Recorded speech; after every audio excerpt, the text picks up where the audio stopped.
guess it's not having to really hide anymore kind of thing. Like, Mm. yeah, it's sort of like you can go out and you can express different pronouns and people aren't just going to be like, what? That's not normal. They'll be like, oh, okay, so you're trans. They'll be like, yeah, that's literally all it has to be. Okay, this happens and people know it happens. I think that's Mhm. probably what it would mean to me, I think.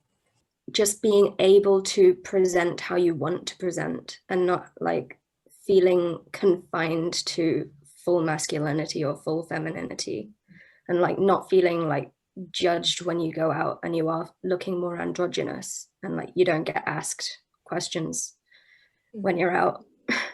The idea of like more than just survival, but instead like being able to thrive, and like that not being something that is a limitation, but something that just is, and you can still do or be whatever you want without people making that something that limits you. I definitely agree. I think having my identity be understood by people when I encounter them and normalized in a way so that I don't feel as much of an outsider in a room, especially when I'm the only person in the room who uses they them pronouns. It makes me feel really like I'm an outsider to the rest of the people in the room. And I think that's partly due to the feeling that transness is othered, and were it to be more normalized, there would be less discomfort. You know, for us to feel like being trans is just like being left-handed or being a redhead. It's just, you know, something that makes you unique in some ways, but not strange or foreign. I think that would be really important. I also think like if you're trans male, like I think that trans acceptance would be you being seen as male, not like a tag on to men in a way. It's this idea that masculinity can only present itself in like a couple of forms, and anything outside of that isn't acceptable.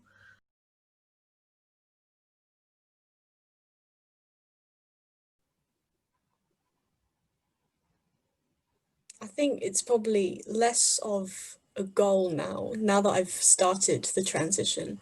It's more just kind of a process of like every little thing, but it's going to keep happening throughout the years.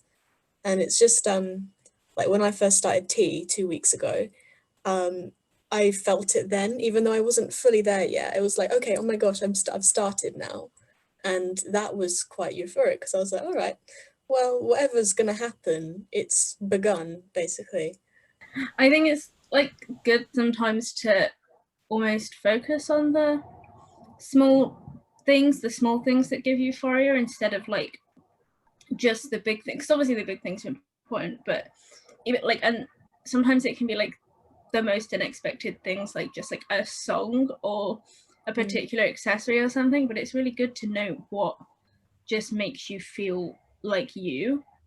And I think that is the thing about euphoria. It's not always necessarily being like, oh, I feel like I am this gender. It's just I feel like I am me. And like that's the really key aspect of it. Yeah, I think one big thing would probably be things like birthday cards and Christmas cards when people give you ones with your chosen name on it. That's a huge like yay kind of moment. And yeah, it happens all year round.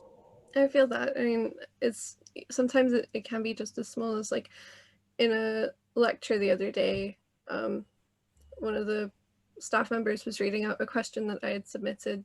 She phrased it, Lennox has a question. They really enjoyed this aspect of your talk. And that was just so like affirming. Like when my friends first started using they them pronouns, for me, it was like every single time they used it, I was just kind of hit with the realization that I'd come out to them, and I was like, oh yeah, wait, this is great. And it was just like every single time they referred to me, it was like, ooh, serotonin.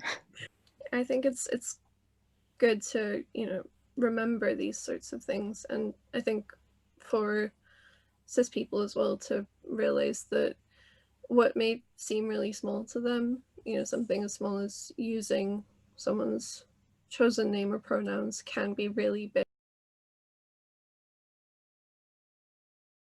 I guess it's only been recently that I've realized that expression and identity are very different.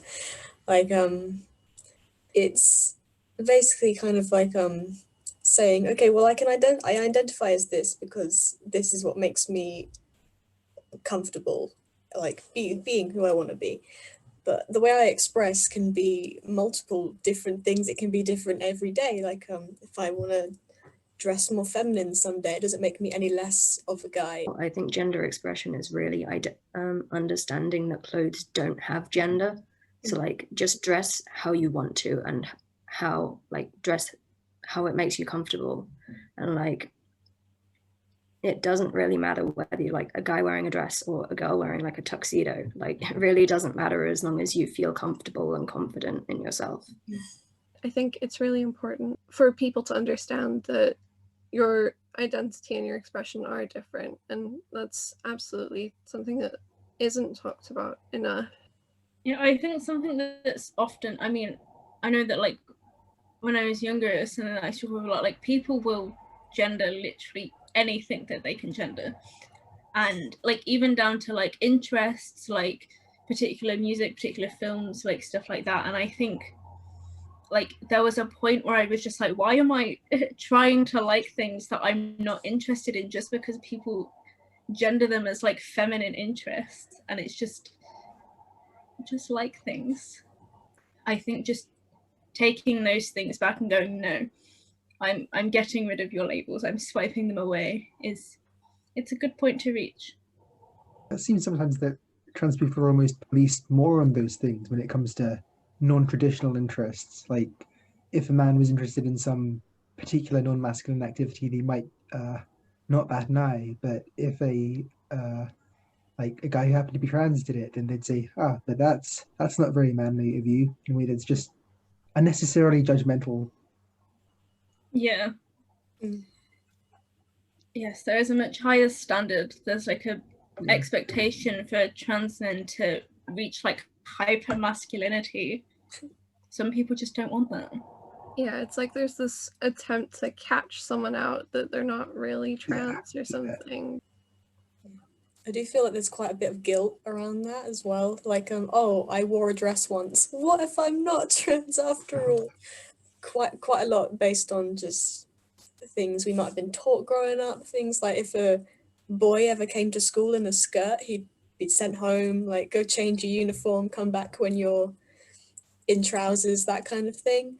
I definitely feel that. I go through those thought cycles often, and I think there's not an easy way out of thinking like that, but it's good to remember that cis people don't think about these things like that as well. There are plenty of cis people who just like to wear dresses, and that's okay. So why should it be any different for trans people to do that as well?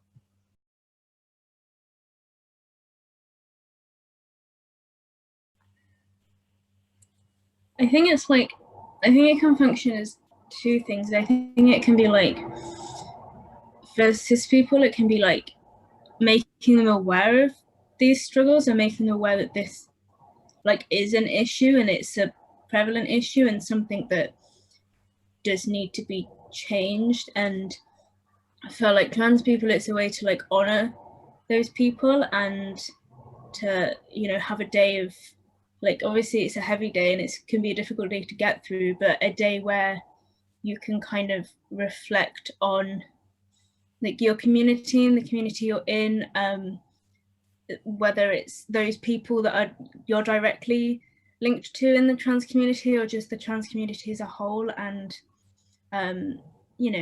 honoring those that we've lost, but also appreciating those that you have around you and those that you can lean on. Yeah, I like the saying that comes around a lot on that day is mourn for the dead, but also fight like hell for the living. And sometimes that can include just being there for your friends, the people around you, and showing support where it needs to be shown, and checking up on people, and just being a point of contact or being a friend, as well as, you know, taking part in Pride and going to protests and signing petitions and being involved in making positive change, because it's something that, you know, there is a lot of change that needs to be made still, but people working together can, it's been proven that that can have positive change. And, you know, slowly but surely we're working towards a better future, right?